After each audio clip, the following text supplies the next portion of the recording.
Hello everybody, hope you're all having a great day. My name is Ben and today we'll be checking out an enigmatic gentleman, cultured and coyly.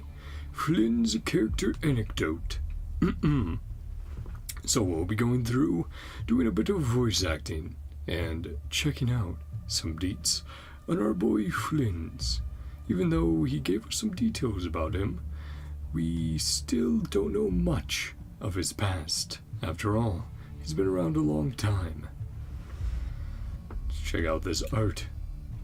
Does a very good job of just setting up. Ooh, what will we be getting into?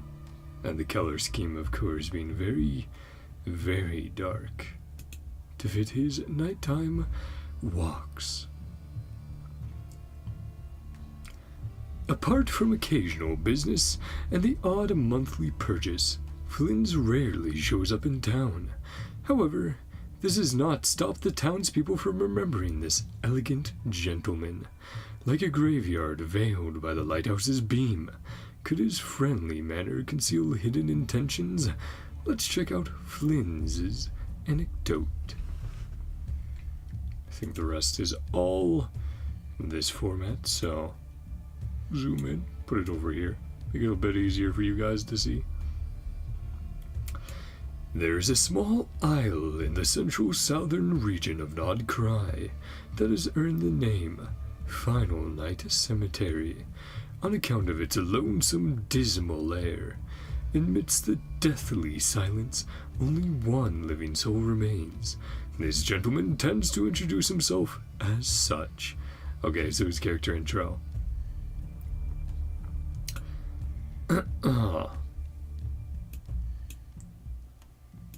Or I guess this isn't Flins introducing himself.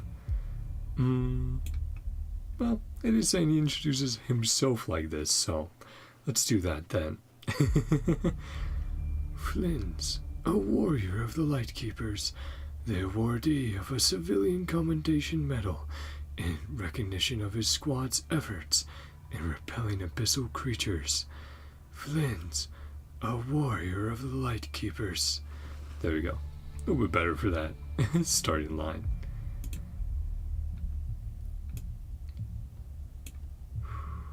Light bearer, with your blood, you have paved the road to glory and justice.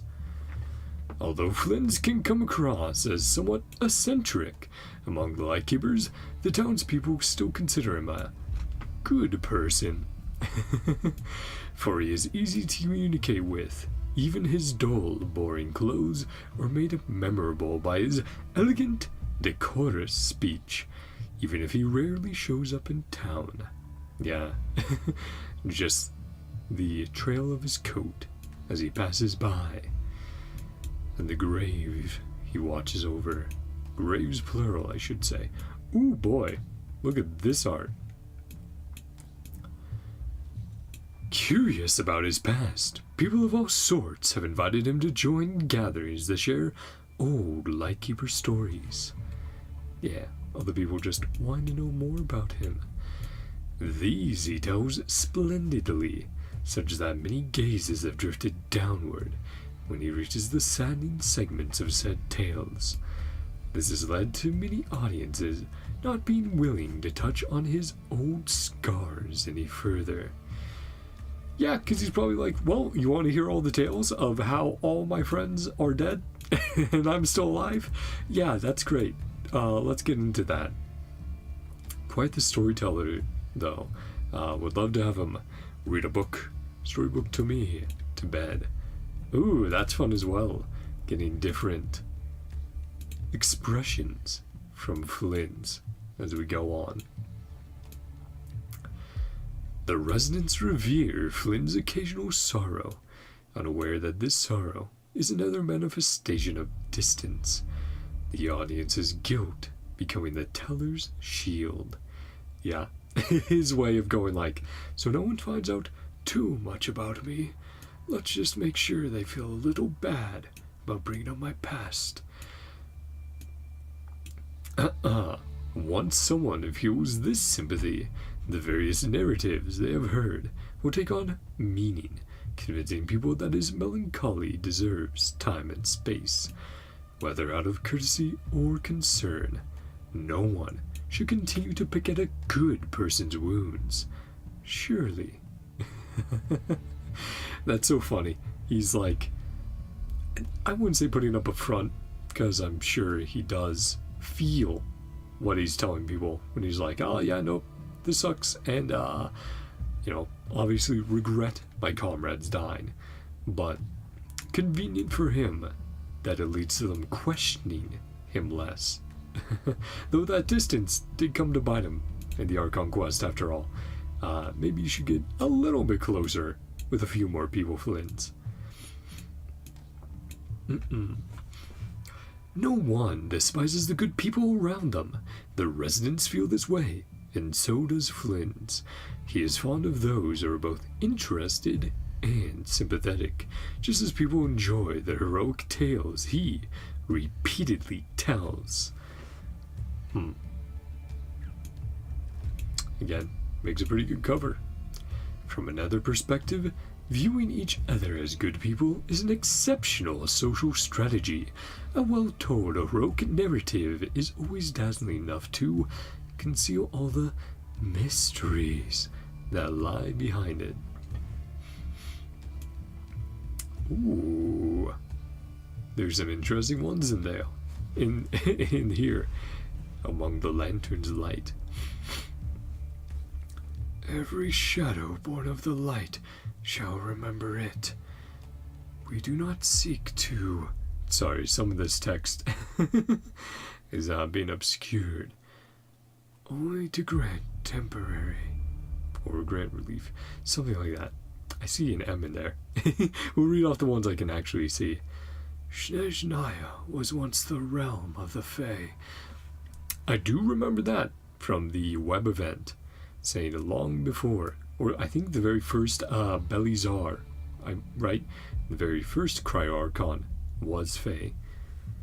Heartbroken by what had become of the land they had so cherished, that Fae extinguished their light. Tale of a lantern Fae. Grant them. Yeah, see that. Yeah, they're past. I do wonder if Flins is an interesting character because he's kind of both a representative of the Fae and the Lightkeepers. I wonder if we will dive into the Fae more within Nod-Krai or Snezhnaya at the very least. But that's what we're going to call it for this one. As usual, I love the art that accompanies these.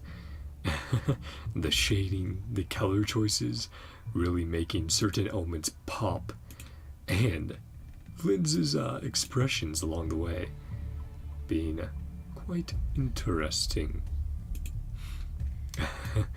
This one feels up to a bit of mischief. Shh. Do not disturb them, sort of vibes. Do not disturb their rest. Even that, a bit mischievous there as well. Yeah, here, it doesn't have that little smirk. But feel free to let me know which part in here you found the most intriguing. Like I said, I'm sure we'll learn more about Flins as we go. Flins as we go on. We got the big reveal in the Archon quest, but I'm excited to see more of his interactions with us and the rest of the Nod-Krai crew. A little bit of alliteration there. And if we do get more of his past, more of his backstory as part of his meeting point, I need to do this. I need to do that meeting point pretty soon. So that'll be coming up relatively soon on the channel. Be checking that out, hanging out with our boy. But like I said earlier, feel free to leave your thoughts about what we read over down below. What do you think of some of his mannerisms and cleverness in using the tragic tales of his past to garner sympathy and distance? And which of the illustrations among the ones I went through and that Elio did an incredible job presenting did you guys enjoy the most? Which of Flins's faces? Was it one of the ones where he's up to mischief? And let me know if you guys are pulling for Flins. He is coming out, or has come out by the point you're seeing this, on the banner. And yeah, let me know if you're pulling, or what you thought of him in the Archon quest. Just generally how you think Hoyo did with another limited 5-star male character. I think he has a lot of fans out there, rightfully so. So, I'll leave it off there. Thank you all so much for coming on by. Hope you enjoyed. If you did, feel free to subscribe and watch the content that I make that you want to watch. I'm just happy that you guys came on by. Hopefully you enjoyed. And I hope you all have a great day, night, whatever time it is for you. Love you all. See you guys next time. Bye-bye. See ya.